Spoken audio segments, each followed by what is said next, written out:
requested, and I've accepted their presentation here today. The first was from last month, held over, and that is from Christine Rose and John Reeves on behalf of the Public Transport Users Association, and the topic being Trains to Huapai campaign, a campaign that these two have been on for a while. Welcome, Christine. Welcome, John. Kia ora. We have a presentation for you, and you're going to take us through it? Yep. Thank you. Thanks for the opportunity to talk to you all today about our Trains to Huapai campaign being run by the Public Transport Users Association. We've been on this cause, well, certainly for me, for about 20 years, but we've been running this arm of the campaign since about 2012. And we've got huge public support, so we're going to talk you through some of the opportunities that the existing railway line offers and some of that public support that we'll quantify. So, why Trains to Huapai? It makes a lot of sense. We've got a railway line that runs right into the heart of our growing community, and you can see the line there in that bottom left-hand slide. So there's huge growth happening on both sides of that yellow line where the state highway runs parallel with the railway line, and that brown blob is one of the SHAs that is currently under development.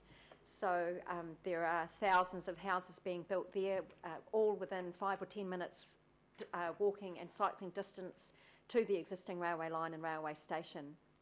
The picture in the top left-hand side shows the current Swanson railway station, recently developed and expanded at a cost of millions of dollars, now full on a daily basis, and a lot of those people are coming from the west, the northwest, from Waitakere, that up until a couple of years ago was served by the railway line, from Bethells to Hinga, from Huapai Kumeu, from Muriwai and further afield. And that top right-hand slide shows the picture from a bus. So there's a lot of investment gone into new bus services, but actually it means that the travel to town on bus is slower now than it ever was. And of course, a lot of that is because the bus gets stuck in State Highway 16 traffic, and you can see it there stretching. It's probably a couple of k's long, that queue, and it's like that every morning. And then, of course, in the absence of comprehensive busways all the way on the Northwestern Motorway, it takes up to 40 minutes from Great North Road into the city centre if you're on a bus. Auckland Transport recently, or about 2 years ago, implemented the new Northwest bus services. But in fact, the easiest way of moving people and the most logical one, staring in their face, was the railway line, which is sitting there with a station ready to go in Huapai. And so the new Northwest bus services, actually are now slower than what was previously there. So the public aren't really in awe with what Auckland Transport's delivered for them. And that bottom right-hand corner shows the Waitakere Resident and Ratepayers Association AGM, and they're signing our pledge card, because this is a community that actually also faces worse services now than they had a couple of years ago. And so they're really on board with the Trains to Huapai campaign as well, because there's a park and ride facility right there that was also redeveloped just a few years ago that's sitting empty because train services have been cancelled.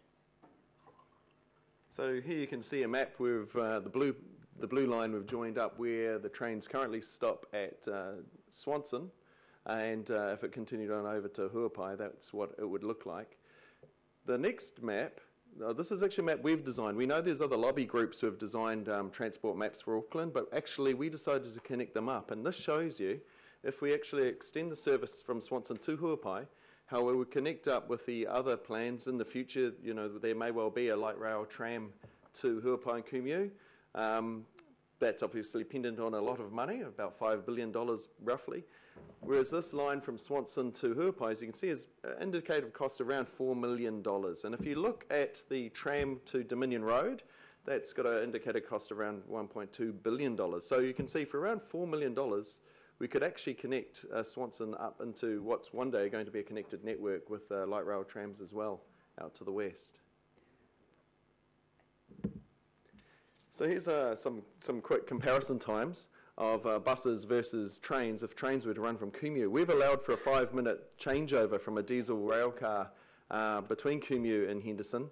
So if it was one day all electrified, it would be a lot less than this. But you can see once the CRL is opened, the train and the bus are almost equal. And if it was all electrified one day to Kumeu, the bus and the train would probably be the same. But one thing is the train would be guaranteed, whereas a bus is never guaranteed. As we all know, rain can cause severe havoc on our roads.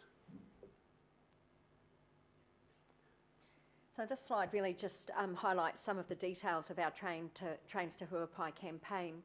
We're suggesting using the existing railway stations, existing railway line, existing rail stock to provide a shuttle using conventional rail to Swanson and back again. It could also use Henderson as a terminus. There are new platforms and stabling being proposed and built in Henderson, so that would add a little bit more resilience.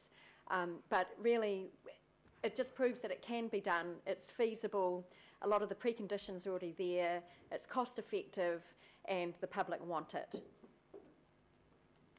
Lots of advantages that it is much more of an imminent solution. It's compatible with a whole lot of other infrastructure development, and there's been a lot of, there's this bogeyman that, how would people get through the tunnel, but the tunnel doesn't need to be widened for our Trains to Huapai program, and a lot of the costs that Auckland Transport have put up as an obstacle to this have been out of context of a network approach, and also didn't take into account the fact that there's a regional rail development strategy that's been promoted by the new government.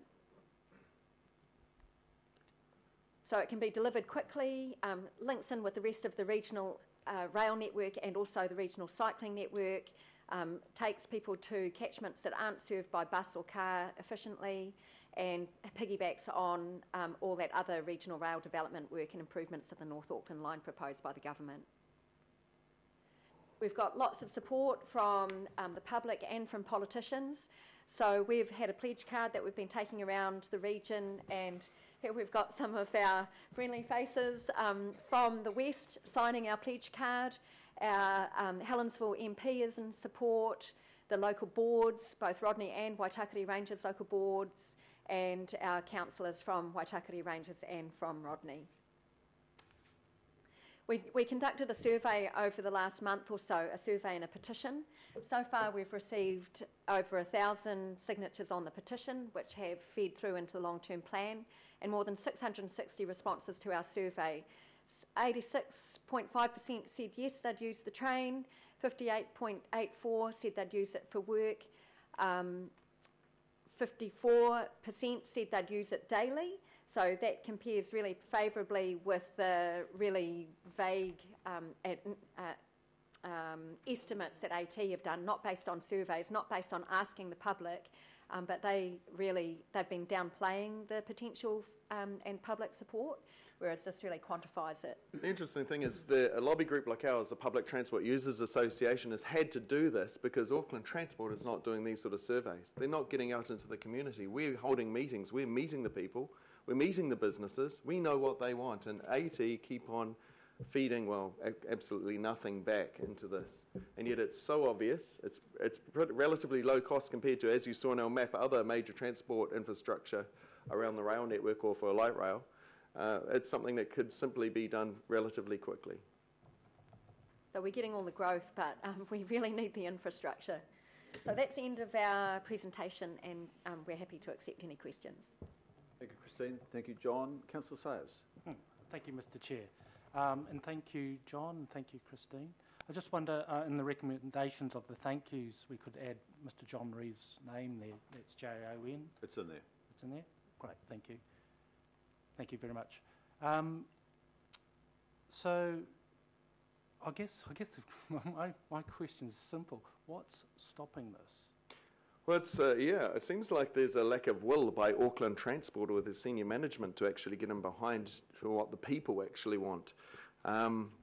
They've thrown up every single possible reason not to do anything you can name. In fact, I could probably write them all down here now, recite them to you. But there's been simple things like they said the diesel rail cars can't get through Waitakere Tunnel. Now, that tunnel was built about 1890 and carried steam passenger trains and diesel trains until only about 2 years ago. And now they say the diesel rail cars, which have been transversing through that tunnel since 1992, can't go through it. So it seems like a lot of roadblocks that AT are throwing up, trying to block it everywhere. They absolutely have not been helpful. They've done a couple of reports which always gold plate the final suggestion, which will elevate the cost measurably. So they keep on throwing these really sort of gold-plated costs at us. When we keep saying, no, it's very simple. It's 1 train an hour per each direction. It's very simple to do. If as soon as you go to 2 or 3, yes, costs do increase. But if I remind every councillor here, Pukekohe started in 2001 with 1 train a day. Mm-hmm. And we can see now that that's going to about 24, 25 a day. 32. 32. Oh, even better. And given that Kumeu, Huapai and Riverhead are a growth node and that we've got the existing infrastructure, it seems a real lack of integrating planning and infrastructure to solve a problem that is really evident and costing the community, millions of dollars every year. And the key thing is to remember, AT own the rolling stock. They've got the rolling stock now. They don't use all the rail cars. They only use a couple for the Pukekohe Papakura shuttle. So we've got the rolling stock. We've got the station built in all the locations that they're built. So it's now just the will of Auckland Transport. Needs to come around to what the actual people, residents and businesses want. Councillor Cooper? Thank you, and thanks for coming along yet again. But I really admire your persistence and your common sense around this. I suppose my question is probably partly to you, but also to the chairman. At the last, in the last presentation, we asked us to go to AT, but I don't know whether that's going to help. But are we allowed to ask for a report back from AT, Mr. Chairman, about this? Because I think we've really got to just front up and challenge as a body here. I mean, I suppose my question to you is, we've got 1 road in and 1 road out of that area. Do you think this community can wait another 20 years? We've been talking about a busway, another 20 years before we even get, if it's light rail, a busway, whatever. Do you think this community, which has part of the area, takes 25% of the regional growth, can wait that long? People are at breaking point, and it's not just at peak times, it's all the time, because as you say, it's one lane, so it's the weakest link, and any disruption anywhere on that, even people stopping and letting people out from Riverhead just creates a bottleneck, so that this town is crippled. And there is $53 million that NZTA are putting forward to safety improvements on State Highway 16, but there are no capacity improvements proposed. And while the nirvana of light rail at $5 billion or whatever within a decade, people find it hard to take that seriously when we've got an infrastructure there. People want prudent use of funds. They want to be able to catch the train. And with the Transport Futures for Urban Growth program and every bit of consultation that's done, the public overwhelmingly say, we want that choice, and that they will use it. But Auckland Transport are really failing to engage with the issue. So Mr. Chairman, are we able to ask for an urgent report from AT around this? Because I think unless we get this at the table where we can make some decisions and some directions, I don't think anything's going to happen.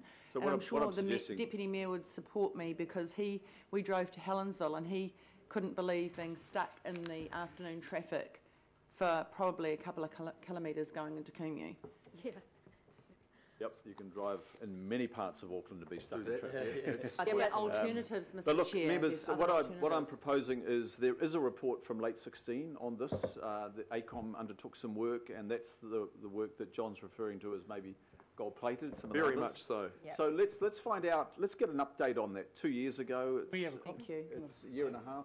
And we challenged a lot of the assumptions that informed that ACOM So report. I've just let's ask Auckland Transport to come back to us. Now, if we ask for them to come back with urgency, we're not going to get them to interrogate that information through fresh eyes. So if I just look at that report and I've got it, there is no suggestion that you can't go through the tunnel with a commuter rail service. there is just informal feedback. Well, let's get it from Kiwi Rail formally that they have safety concerns. Just pretty simple stuff like that. And let's iron out, is there rolling stock available? What do we need to do to that rolling stock to upgrade it? Yeah. Let's get a refresh on that 2016 ACOM report. Would that be a fair way to go about it, Christine? I think that's a fair step, yeah. And it's fair to say that 2016 report was based on and didn't challenge the fundamentals in a 2013 report, which, and that's the problem. We're just loading assumptions in those reports, but, they come from a consultant, but there's been no critical review of those assumptions, and that's where the challenge lies, because it creates a myth of obstacles that AT seem to buy into, but when you drill down below the surface, they don't stack up. Yeah, so I'm happy to move that, Mr. Chairman, and let's challenge Councillor those Sayers, assumptions. I think you'll second. Thanks. Yeah. Thank you. Can I just, I'll take a question and then I might just work with you, Councillor Cooper, on the B. There might be some more words there. Councillor Watson, question? Thank you. One of the feedback I get from the Hibiscus Coast, ironically enough, is people from Helensville wanting to access a train service. So I saw a little bit in there, Christine and John. What would be the kind of time involved for people in Helensville, which is undergoing growth too? There's new developments taking place there. How convenient would it be for them? Well, they would be able to drive to Huapai to hopefully have a park and ride there and join the trains, or catch a bus, because in an ideal world there should be a transfer centre built at Huapai for public transport for the buses into rail. In the long term, yes, trains to Helensville could be considered. In fact, we came up with a timeline, but that's probably a good decade away. First, we've got to do these in incremental steps. Let's get Huapai running perfectly well, and then look at the next step. That might be Waimalku. By then, maybe a light rail tram's being built, but, I've lived around my life a little bit, and I know to hold my breath.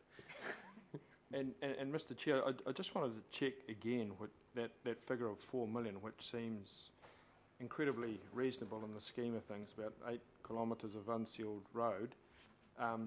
You're very confident that would do what you're proposing here? Well, the track's already there, and the station's already there. So basically, there's some slight upgrading of various bits of infrastructure on those two at the Waitakere and Huapai station, and there may be some slight work needed on one of the diesel rail cars that they would use. Yeah. But $4 million is pretty reasonable. It's pretty cheap. Seems like a no-brainer. Yeah. It is a no-brainer. Thank you. I just want to say that the ACOM report suggested numbers well north of that. Yep, that's right. So we need to find out. We welcome these numbers, but we've got official numbers from 16 which are 400% higher than that. And also that ACOM report imposes all the costs for tunnel upgrade onto the Trains to Huapai project, rather than regionalising it or looking at it in the context of regional rail. So when we met with Auckland Transport just before last election, they said, well, when we just look at Trains to Huapai, it's really expensive because we're putting all those costs just on Trains to Huapai. But they signalled that with a change in government, and ironically, actually, the previous government did support Trains to Huapai, or certainly our MPs have, our National Party MPs. They said, but if there's a change of government, New Zealand First and Labour, with their regional rail proposition, actually the costs of the upgrade to the North Auckland line wouldn't all just be imposed on Trains to Huapai, it would be across the regional network, and so that would bring the costs right down. Okay. Members, if you can just reread the B, it's just been changed again to refresh the ACOM report, and there's a note also the reference to the LTP process, because it is good to have this presentation, but I know there's people championing things in the south, the centre, the north and the east who would like to get their projects and programs over the line as well. So we need to think of it in the regional context. Councillor Newman. Yeah, a question for the presenters and maybe a question for Mr. Quinn. I would assume, and I would support, beyond the proposal that you're presenting, that there would also need to be either a variation to contract or a new contracted bus service under the PTOM model for the routing of passengers to and from the station within the existing catchment of communities in that part of the world? Would that be something that would be complementary to this extension of service, wouldn't it? Yeah, the Rodney Local Board have consulted on a targeted rate to build a park and ride and to provide bus services to communities like Riverhead that don't have current services. So there's scope with the growth in Kumeu, Huapai and Riverhead to treat a transport terminus as a focal point. At the moment, the routing just sort of assumes that everybody just wants to go down State Highway 16 and sit in a bus for 2 hours to get to work. But Kumeu is a destination in its own right, and so could easily have a transport hub that is fed by feeder buses from the outer lines suburbs as they are now. Chair, just with your indulgence, just a procedural or a clarification of process to Mr. Quinn if he's able to answer. I would have thought actually it's not just a report back on this ACOM document. I would have thought that the statutory tool is the Regional Public Transport Plan. That is a document that is used to apportion investment in operating public transport, and the key thing would be for council to inform that process, which I understand is coming up for consultation anyway this year, and that what we would be looking to do is to clarify whatever capital investment is required through the long-term plan, but in terms of the priority for regional public transport planning, the aspirations that are encapsulated here would need to inform that document, because Auckland Transport, I would assume, would need to contract as per what is agreed in that document. Can you clarify that? So that's probably correct, although it's the Regional Land Transport Plan, not just public, but anyway, that's fine. Just to be clear, I think the intent of this was really to get something back for us to decide where to direct it. It was to clarify the facts. So is the 4 million right? Is the tunnel okay? Because once we've got those, then we'll get a number, and then I agree with you. Where do we direct that into the process then? So I thought what we were trying to do here was to clarify the vast gap between the 2016 report and what's been presented here today, so that we can direct where to go next. And what will be the process for direction setting of the governing body's feedback into the RPTP, which is coming up for consultation? Yeah, so I think if we can get this refreshed, then we can ask Auckland Transport to consider that in the light of. Look, I think if the 4 million coldly is real and there's no hooks that we don't know about, you would think, given the amount of money Auckland Transport are going to be spending in the West, they would try and find a way to make that work. And look, I just don't have enough info beyond what we've read. So I think we just need to go and the first thing is to get a report back and then push that through that. But I think what you're signalling is the urgency of getting into that, because that'll come off the GPS, which will inform all of that. So we've got all of that to go round to work through over the next. The timing for that's about 2 months, isn't it? Yeah, I think the RLTP is not that far away. It's in the next month, but the GPS is due in the same time as well. So look, I think the intent is that I don't read that as us having to wait another cycle of this. We'll get a report back, but what I do need them to do is give us some feedback on this. So, Councillor, effectively what you refer to it as the correct process, and our LTP is wrapped up. It's sitting in behind that LTP that's referred to there. Right. But Councillor Lee, I think you were thank next. you. Thank you very much, Christine and John. You obviously are aware of the enormous challenges the council faces dealing with population growth and residential development. In this case, I understand Kumeu Huapai has had significant population growth and residential development. Is that correct? Yeah. And consequent to that, there is increased traffic congestion. Yeah, Kumeu is inaccessible for large parts of the day. both in and out, and not just at peak times due to the constraints of the current roading network and the absence of adequate public transport alternatives. So a community in your situation facing the population growth and growing congestion would ask for a rail line, but you're not asking for a rail line? No, it's there. And what about a station? Are you asking for a station? No, because It's there. it's there as well. What about new rolling stock? Any? No. Oh, AT already own it. Thank you. I make the point that the extension to Huapai was in all the regional plans up until 2013, and I would say with the new chief executive, Auckland Transport, you have a very good chance of having fresh eyes look at the proposal with an open mind, That's what's without been going missing. into further detail. That's what's been missing, unfortunately. And even when the community hosted Phil Twyford and also Councillor Darby to Kumeu a couple of weeks ago, the Minister sort of understood that Auckland Transport were looking at this much more openly and was quite concerned to hear that actually there wasn't this good faith looking at solutions rather than being blankered by why things couldn't proceed. So we do certainly accept that it's a different context now, a different climate, a more supportive environment potentially, and we've got all the preconditions for a transport solution except that goodwill, and that's the missing element. Thank you. Thank you, Councillor. Councillor Hills.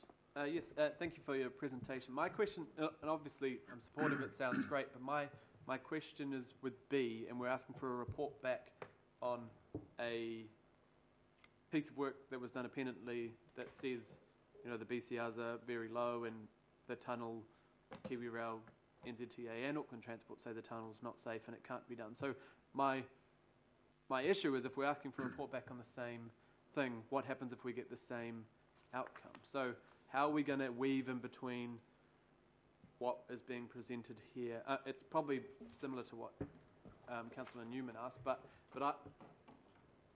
I just want to be clear, with all the heart we can say we want this, but if it comes back the same. I'll make sure that the challenge we put to Auckland Transport is there's a view which is expressed well here that would make this a relatively small amount of money and would have very high benefits on the face of it. So could they review, in the context of that, could they review this? So they're going to, if they come back and it's absolutely, because if the rail guys technically say the tunnel's unsafe, you really can't argue with that if they've reviewed that and they still come back with the same thing. But it would be good if they explain why it is and what the remedies are. Okay. So that will then close the gap on the money. Because what you've got at the moment, I sense, is some bald statements without anybody understanding what the assumptions behind them were. And I don't know who's right and wrong, but we'll find out. Okay, so you'd be using updated population projections and updated congestion and be able to even it. So look, the key issue is the money gap, I think, and what constitutes that. And is that the tunnel unsafe? Is the rolling stock still usable? I'm not saying they're not, I'm just saying there are the things that need to be brought through. And they are the challenges. So when we've tried to drill down into this obstacle that the tunnel supposedly poses, we haven't been provided with information about, well, how do we overcome this? Is it fire suppression equipment? Is it a change in the legislation? Because actually that's why the tunnel has suddenly become unsafe, because of a change in the legislation relating to Pike River. Absolutely. And even the way the costs for the North Auckland line upgrade have been imposed upon trains to Huapai instead of across the regional rail network upgrade. It's you know, why should trains to Huapai carry all those costs when it's offers such a solution? And I think depends what you feed in will determine what you get out the other end. Thank you. Councillor Filipino. Thank you, Chair. It's going to be a question to you, Chair. But firstly, I'd be interested to find out how the population growth in other areas of the region compares to Huapai, because if we're going to have a look at population growth, I think it's important that we look around all the areas in Tamaki Makaurau. My question to you, Chair, is this public input from the Public Transport Users Association, is this as a result that because they couldn't come to present at the long-term and Auckland Plan process?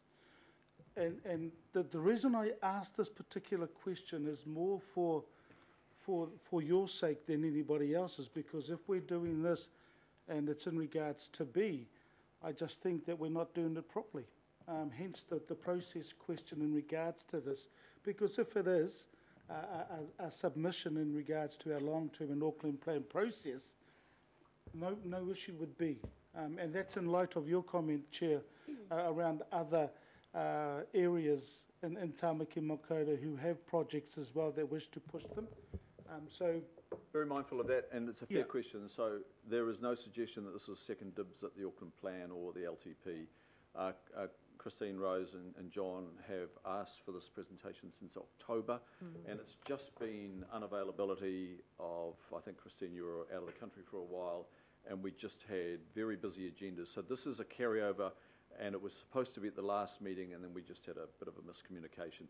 So there's no suggestion here, members, that this is some backdoor way of prioritising a project over anything else, and that's So- why I highlighted that there are transport demands all over Auckland. They're going to have to be going through that lens, the multiple lenses of the RLTP. So, Chair, that you're under the public input, 5.1, that doesn't clearly spell it out.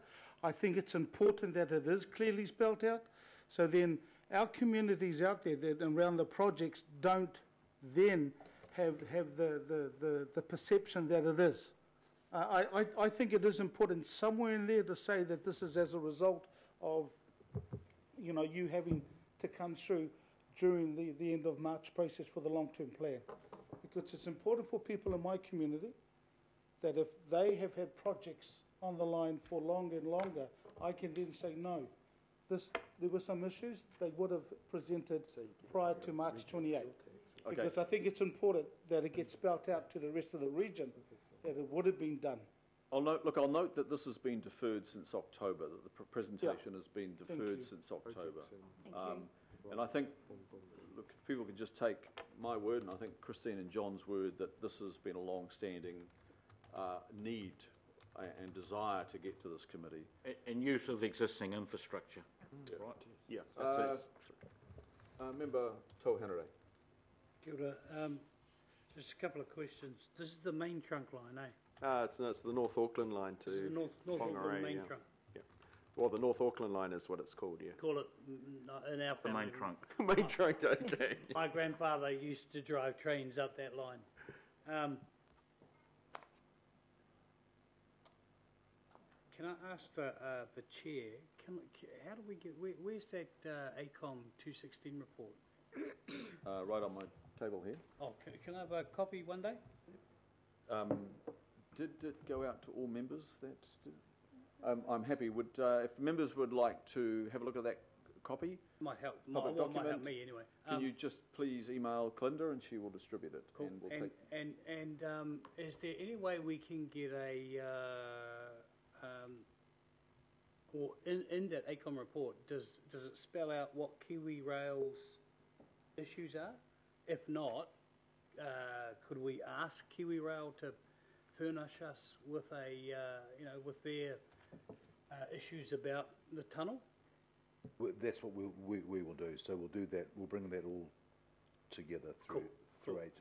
I don't know who knows the answer to this, so it's a question to anybody. A starter for 10. What's the rail transport through that tunnel now? Is there any? Yes, there is. There's daily freight trains and charter passenger trains go through it. All the way to Whangarei and all the way to Cody, most probably. Oh, as far as they can go, yeah. Cody. Well, we have the former chief executive of Kiwi Rail sitting with us. I've agreed, John. That's about it. Okay, so there are I think it's 4 days a week now, but it's the freight train. But yeah. there are charter passenger trains going through that. Yes, and I was talking to the union, the Rail Maritime Transport Union. They said if it wasn't safe, that tunnel, they wouldn't allow their drivers to drive the trains through that tunnel. Very interesting. Just be clear though, I think there's a difference between safety. There are ways you can protect the driver differently to the passengers, so just be clear. There will also be a difference between a locomotive and Kiwi Rail. carriage dock, so yeah. Okay, I think we've thrashed that pretty well. Thanks for the questions. Thank you, Christine. John, it's moved by Councillor Cooper, seconded Councillor Sayers. As you see it on the board, the A and the B, I'll put that. All those in favour say aye. Aye. Aye. Contrary, no. Declare that carried. Thank you. Thank you very much. Good. How hard is it to put another train on a Now we'll go to second item of public input. Ulrich Thomas from Chengda International, and this relates to the item on our agenda, which is item 9. Welcome, Ulrich. Good morning. Thank you. Thanks for the opportunity to speak. And we do we have a presentation? No, you'd like to present to us. I can And make Ulrich, my you're note. from Chengda International, and you're the owner of the development in the locality that's outlined in our item 9. I represent Chengda International New Zealand, and I'm also the project manager for Pacific Heights Orewa. So I've only got 5 minutes, so I'll rattle through it and then I'll take questions. Chengda are committed to delivering 570 housing units in a connected development exhibiting excellent adoption of urban design principles within the Westover Heights special housing area as quickly as possible. Due to the scale of the earthworks and the associated settlement time required following completion of them, the fastest we can get stage 3 completed will be 5 years. The earthworks are also required across half of the footprint of the former Westover Heights municipal landfill, which closed in 1979. This area within the 207 Westover Heights Road was specifically added to the special housing area in 2016 to provide a road between the two ridge lines to support the housing development.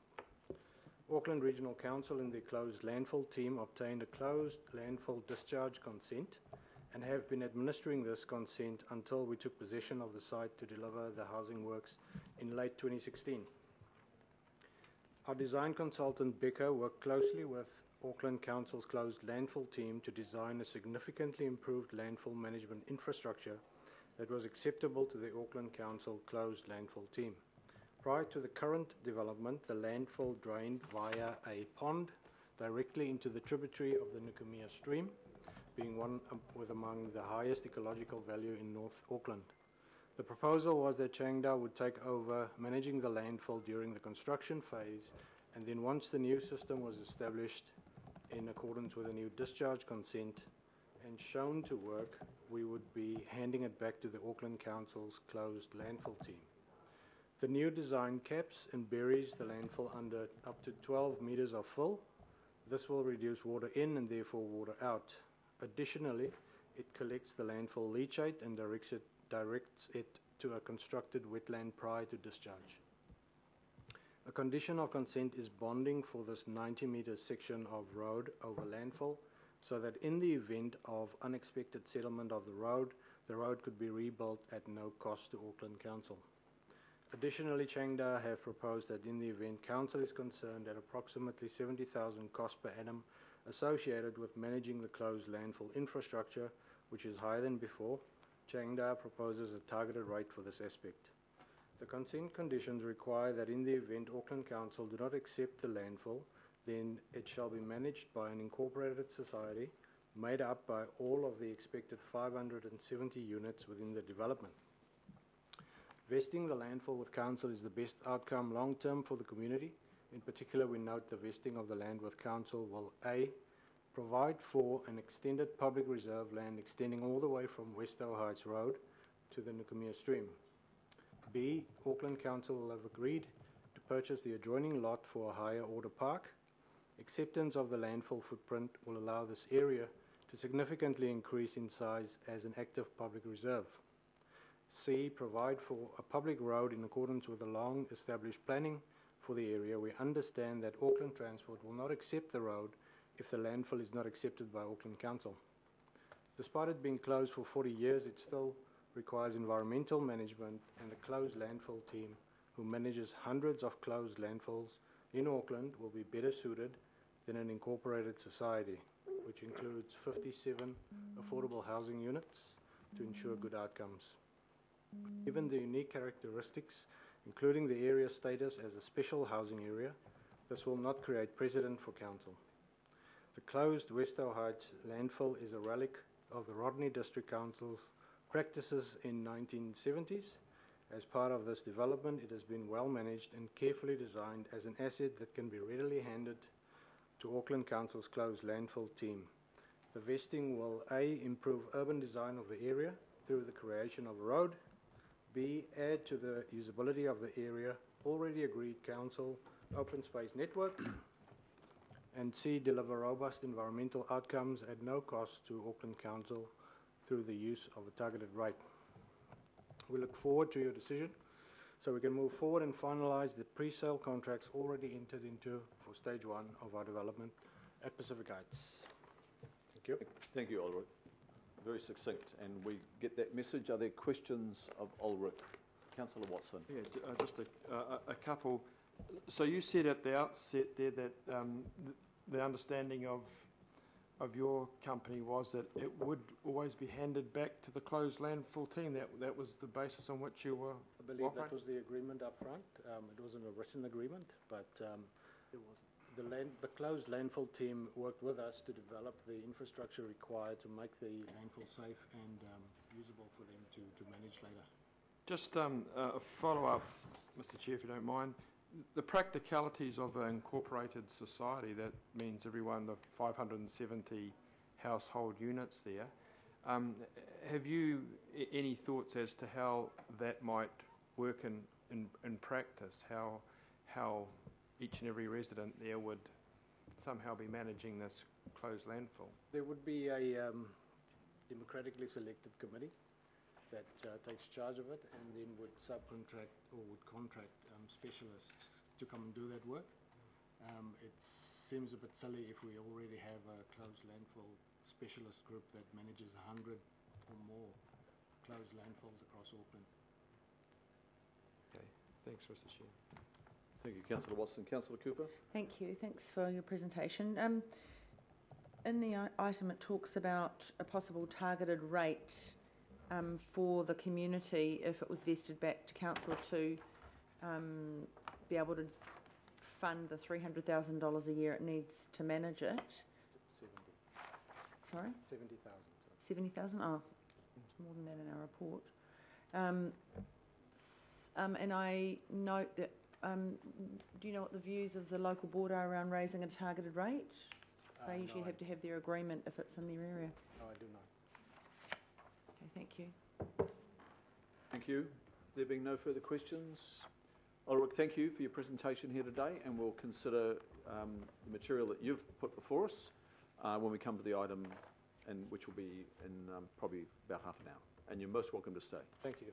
Thank you. Mr. Chair. Would somebody like to move? Councillor Watson will move. Do I have a second?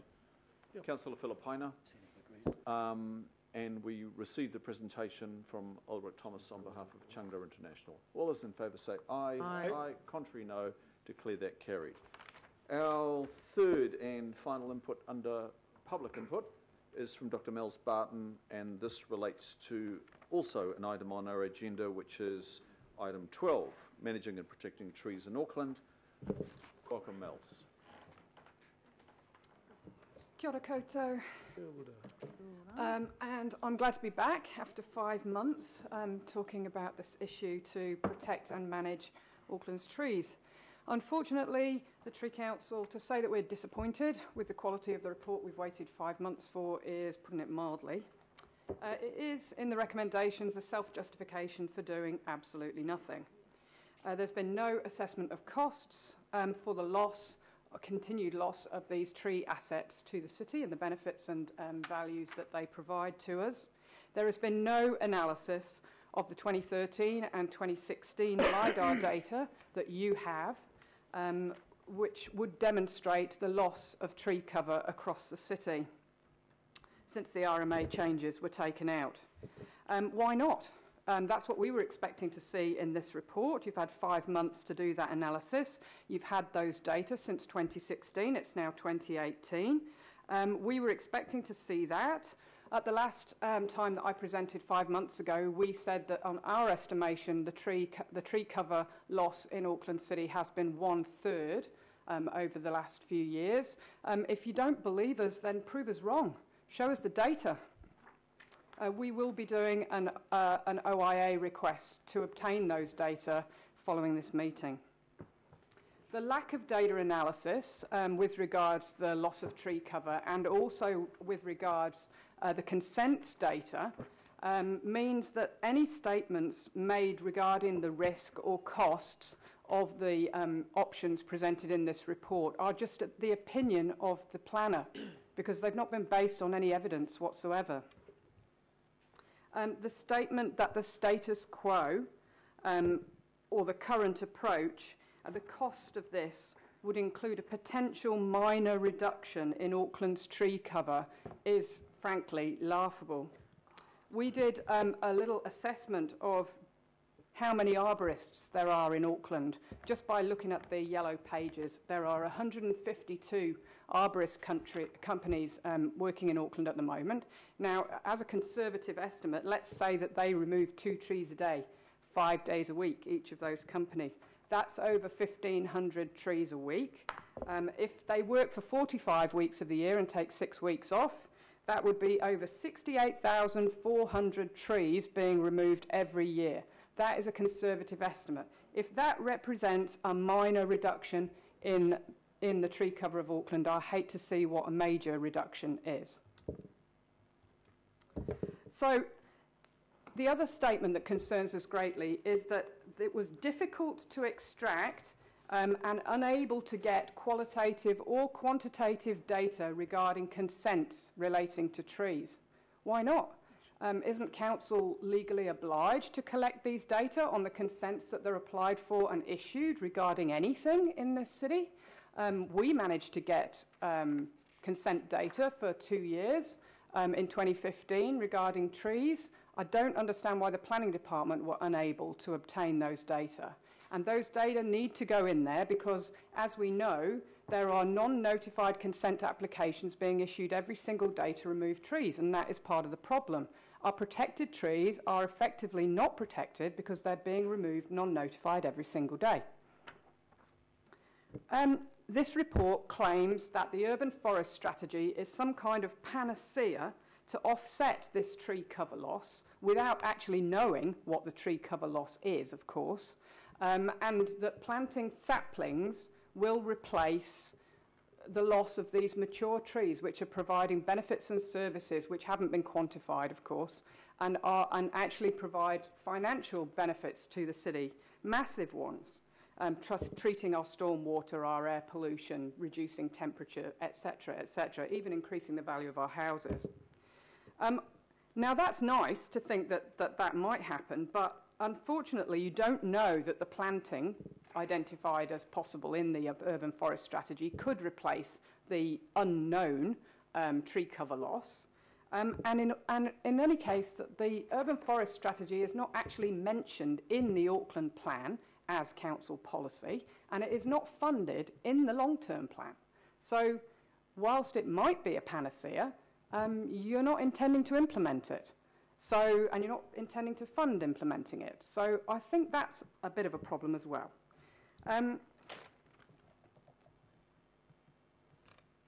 50% of the trees in Auckland, it's claimed by this report, have some kind of tree protection.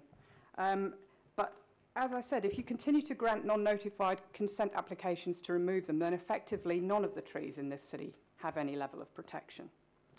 This report is completely inadequate to enable you as councillors to make informed and quality decisions, and it is simply not good enough. It needs to provide you with the evidence that you need to make decisions, fund things, and make changes. So instead, we've proposed some recommendations that you might like to think about moving today. I hope that they've been circulated to you. The first is to request a report presenting analysis of the LiDAR data for 2013 and 2016 to demonstrate the loss of tree cover across the Auckland region. The second is to request a report reviewing the collection of data relating to consents regarding trees, the ability to provide quantitative and qualitative information regarding the issue of consents to remove trees, and recommendations to address deficiencies in this area. Third, request a review of the criteria for scheduling trees to enable more trees to be included on the schedule. It is way too hard to include trees on the schedule. Use the upcoming errors and anomalies plan change to correct inaccuracies in the schedule for notable trees, and I understand that that is what you are planning to do. But you need to also notify a region-wide plan change and call for nominations based on new criteria which are less difficult for scheduling to enable more of the region's large and important trees to be included on the schedule so that you don't lose them, because those are the trees that are being removed on a daily basis. Request that the Consents Department stops issuing non-notified consents to remove trees. Request that the government changes the Resource Management Act to reinstate general tree protection, and the Tree Council is already talking to the Labour Party about doing exactly that. Label all protected trees within 12 months so that people actually know that there are protected trees within this city, and celebrate the heritage trees across this region during the Auckland Heritage Festival. Request a report to promote incentives for landowners to retain and protect trees on private land. There's no incentive for people to do that at the moment, which is why they're taking them out every single day without even having to apply for a consent. Fully fund and implement the urban forest strategy and include this in the Auckland plan as council policy. Otherwise, it's not worth the paper it's written on. Thank you, Thank you very much. Appreciate that. Members, we're not on that item yet. This is still public input, but I have had discussions with Councillor Hulse, of course, as Chair of Environment Community, and Councillor Cooper chairs Regulatory, and we agreed that at this stage the report would land here, but the next report will land at the Environment Community Committee. And I will admit, I think there probably are some gaps in the initial report. I had that discussion with Councillor Hulse this morning, but the report is with us. And if I can just signal that in addition to the A on those recommendations, is that we endorse the refreshed approach taking into account the urban forest strategy, which we confirmed at Environment Community just in February. So that's happened since we asked for this report to come through. But the B would be that we open discussion with government on options, with government and local government New Zealand, on options to manage, protect and restore trees and vegetation in Auckland and New Zealand. Now, I've discussed that with Councillor Hulse, and I think it's not just about regulatory, it's about having a discussion that is a bit broader than thinking that regulation is going to achieve everything. And the C would be to receive a further report to Councillor Hulse's Environment and Community Committee, just to give you a little bit of a heads up before we go into questions. Councillor Sayers. Oh, thank you, Mr. Chair. Thank you for the presentation. I've got two questions through you, Mr. Chair. The first one, you mentioned about a third of the loss of the canopy over in a few years.